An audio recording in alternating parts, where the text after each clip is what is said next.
ladies and gentlemen, welcome to another video. The team that we're going to be taking an in-depth look at today is our 2024 Texas Red Raiders squad. We're going to be doing a full preview of the roster, seeing what pieces they lost from last year, what pieces they're bringing in, as well as looking over their entire schedule, seeing which games we think they're going to win, lose, and what we predict their final record will be. Just as a point of reference, Vegas does have them at 7.5 wins for this upcoming season. So our 2024 Texas Red Raiders, obviously their head coach is Joey McGuire. He has dealt with some massive roster overhaul, massive changes, a lot of players leaving, some players going to the NFL, but he's had to deal with a lot of injuries, especially last season. They were somewhat derailed coming off of a really promising 2022 season due to a lot of injuries last season. But they do have some massive bright spots. Obviously, the Big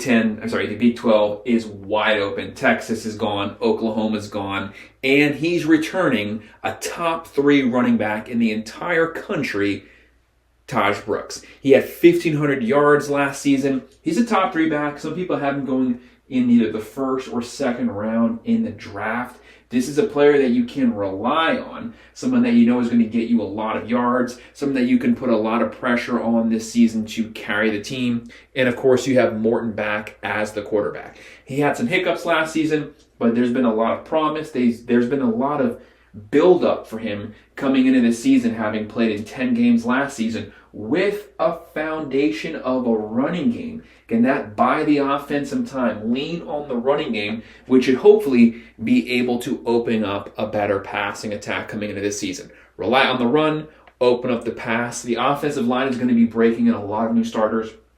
They have 4 new starters this year. That's where Taj Brooks is really going to be relied on. Take the pressure off of them, use the lanes that they've opened up, and hopefully, as the season's progressing, the line should be getting better game by game. This wide receiver core actually has some pretty decent guys coming back. The main one is a 5-star Micah Hudson coming in. You also have the Washington State transfer, Josh Kelly, who had almost 1,000 yards at Washington State last season. So the passing game should be better, and hopefully the running game can be that foundation for a strong season. Texas Tech defense did have a lot of issues last season, specifically health-wise, but they should be healthier this season. So hopefully, as the offense carries them, the defense should also improve game by game. But let's take a look at this 2024 schedule.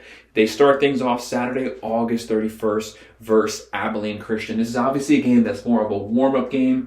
Start out with a couple cupcakes, get the run game going, get the passing game developed. It's going to be an easy win. It's probably going to be a blowout, maybe like a 48-17 game. They're 1-0. Then Saturday, September 7th, you have at the Washington State Cougars. This is a road game. Washington State, the Pac-12 has been pretty much dissolved. They've had a lot of changes going on this season. They've been completely decimated from the transfer portal. Cameron Ward's gone. Texas Tech should be able to roll through them. Should be a beatdown. Maybe like a 38-24 game, and they're 2-0. Then Saturday, September 14th versus North Texas. This is another Mike Leach influenced team, just like Texas Tech is. They do run the air raid. They actually have a pretty decent offense. This is a team that you don't want to sleep on because they could actually surprise you and put up a lot of points. This game is going to be a little bit of a shootout, but more in the Red Raiders' favor. I have Texas Tech winning this game. It's probably going to be like a 38-28 or 38-30 game, and they're 3-0. Then Saturday, September 21st versus Arizona State. Arizona State is one of the new teams to the Big 12, with the Pac-12 having been dissolved. They're in a talent-rich environment, but they had a pretty bad year last season, and they've also been decimated by the transfer portal. The Red Raiders should be the way better team. There should be a massive talent gap here. They're going to roll through the Sun Devils, and they're going to be 4-0. Then they have Cincinnati, which is one of our more recent teams to the Big 12.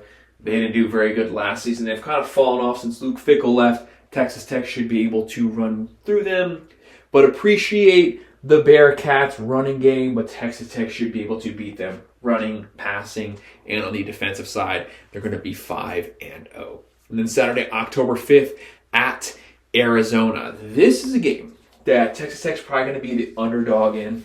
Arizona, obviously they lost Fish to Washington, but they have all of their weapons back. They have Fafita back at quarterback. They have their wide receiver core, one of the better wide receiver rooms in the entire country. They have a good run game. They have a good defense. Had a top 30 offense last season, top 30 defense. Coach is gone. They're going to be a good team. They don't have a bad schedule, but I'm going to go with Texas Tech with the upset here. Continuing the hot streak, having a strong season, beating Arizona at Arizona, and they're now, what is that? That's going to be 6-0, but if they lost this game, I would not be surprised, but I do have them winning it. And then Saturday, October 19th versus Baylor. For Baylor here, Dave Aranda, he's completely fallen off since he won the Big 12 a couple seasons ago.